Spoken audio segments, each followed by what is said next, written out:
Pagi. Jadi yang pertama untuk hari ini Bank All Day, Bank Jepang dan Bank China itu libur ya karena Labor Day. Jadi lalu nanti ada penjualan bond Italia selama jangka waktu 10 tahun ya, waktunya adalah tentatif, jadi tidak diketahui kapan akan dirilisnya. Hasilnya juga tidak ada forecastnya, artinya tidak ada prediksinya.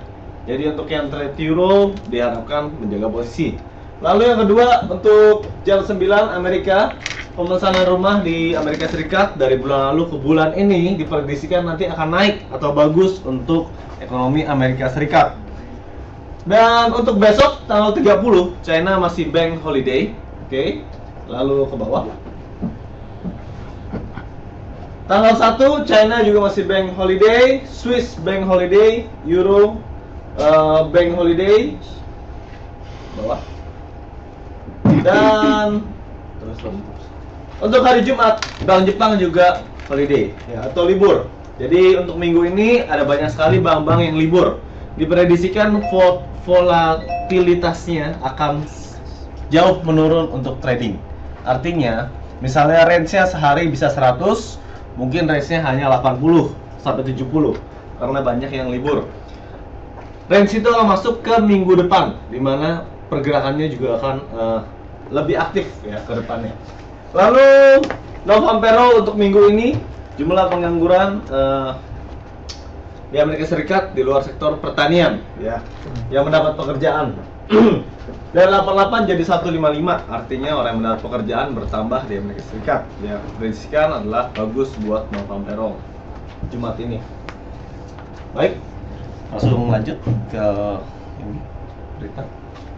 Ya, dan Dow Jones kemarin ditutup naik hanya 11,75 poin karena investor ingin melihat adanya berita di Sabtu dan Minggu ya, karena kemarin ada banyak sekali berita masalah Taiwan, Jepang, dan China yang sedang memperebutkan satu pulau. Sekarang China sedang bikin wisata ke pulau yang diperebutkan itu ya, jadi kan Jepang dan Taiwan dan Cina memperebutkan satu pulau ya.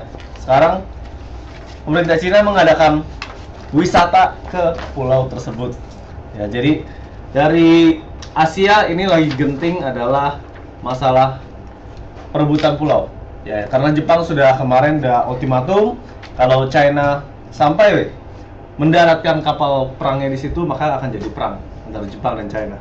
Oke. Nah, berita itu juga yang tadi pagi membuat Shanghai Composite Index lumayan jatuh. Oke. Lalu kemarin untuk earning juga nggak terlalu banyak, jadi Dow Jones saya naik 11 poin. Dan dari Eropa, Spanyol target defisit mungkin tercapai lebih dari 2 tahun untuk kedepannya. Ini adalah berita minor ya, yang mana efeknya juga tidak akan jangka panjang untuk market. Jadi saya skip sebentar, next ke bawah.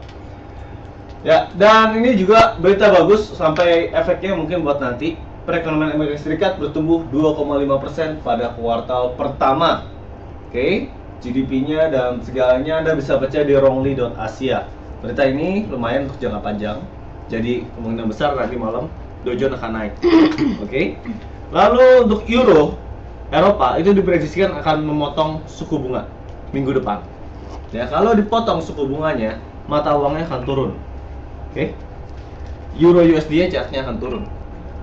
Next, CCB ya, ini China Construction Bank, laba bersih kuartal pertama naik 15%. Lalu dari ICBC ke bawah, ICBC laba pertama bersih juga naik 12%. Jadi untuk bank-bank di China, perbankannya kesehatannya bagus ya, karena labanya semuanya bagus-bagus. Oke, langsung lanjut tadi.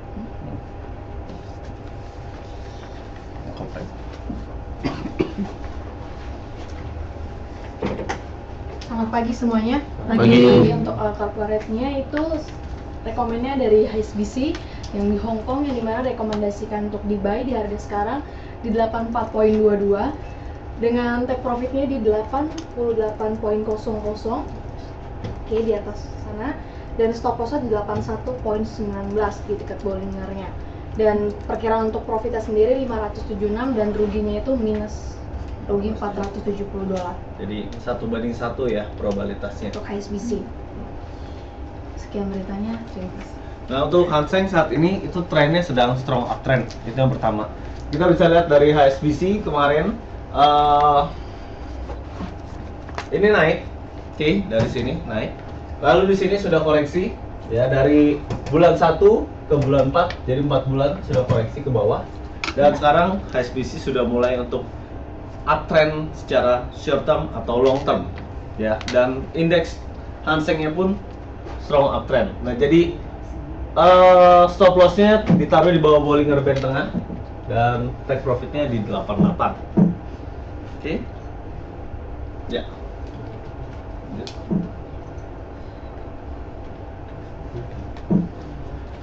Baik. Nah, ini untuk Dow Jones, target masih sama 15.000. Oke, ke atas. Dan mungkin bisa lebih, tetapi area Dow Jones sekarang sudah termasuk area overbought. Artinya orang lebih bersedia melakukan posisi sell ketimbang buy. Jadi kalau naik ke 15.000, kenaikannya short term, ya. Lebih condong untuk banyak mengambil posisi sell nanti ke depannya. Jadi untuk indeks Amerika masih uptrend, ya. Hang Seng targetnya 23.750. Ya. Outlook strong uptrend untuk Hang Seng. Next.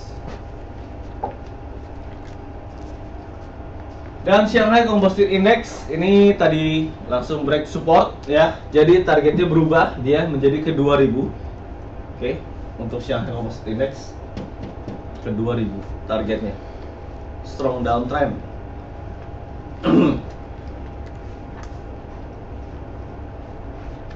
Lalu untuk emas, XAU US dollar, targetnya 15.000, 1.500 maaf, 1.500 sampai 1.532. Oke, 1500 sampai 15 maaf 62 bukan 32. 1562 sampai 1500. Area ini orang akan banyak melakukan posisi sell, ya, di 1500 sampai 1562, ya. Untuk minggu ini range prediksi akan paling tinggi 1562. Next. Untuk Aussie, oke, target 10376. Strong uptrend. Tadi pagi untuk Aussie ini sudah naik 30 poin, dan untuk minggu ini 4 hari ke depan sepertinya akan strong uptrend untuk Aussie. Oke. 10376. Next. Itu banyak yang itu hampir 100 atau 70 poin. Lalu untuk Euro, ya. Ini rekomendasi adalah buy di sini untuk Euro. Stop loss-nya 1.2975. Sekali lagi, stop loss 1.2975. Rekomendasinya buy. Dan take profitnya adalah 3185. Itu untuk 1 minggu ini, ya. Take profit 3185, stop loss 2975 untuk Euro. Hari ini paling bagus untuk recommended. Next. Lalu untuk GBP, wait and see dan strong uptrend sampai saat ini. Pound sterling. Untuk berita dari Inggris, ya, jadi Ratu Inggris itu sebentar lagi sudah mau turun takhta, ya. Lalu mau digantikan sama anak pertamanya. Terjadi namanya Pangeran Willem, ya, ngomongnya Willem. Willem. Oke. Itu kan Ratu Belanda itu. Ya? Ratu Belanda itu. Oh, Ratu Belanda, ya. Sorry. Bukan Inggris. Saya salah kalau gitu. Sorry. Saya salah kalau gitu. Charles kemana ya? I'm sorry. Nggak usah, yang berarti nggak usah konsentrasi. sorry. Oke, lanjut ya ke Swiss franc. Swiss franc hari ini adalah strong downtrend. Oke, masih 1 minggu. Strong downtrend, target 09338. Nah, untuk USD versus Swiss franc, ya, ini walaupun downtrend tetapi sangat short term sekali. Oke, orang lebih condong untuk melakukan posisi buy di bawah untuk USD versus Swiss franc. Jadi saya kasih outlooknya adalah short term downtrend dan bargain hunting di bawah. Oke.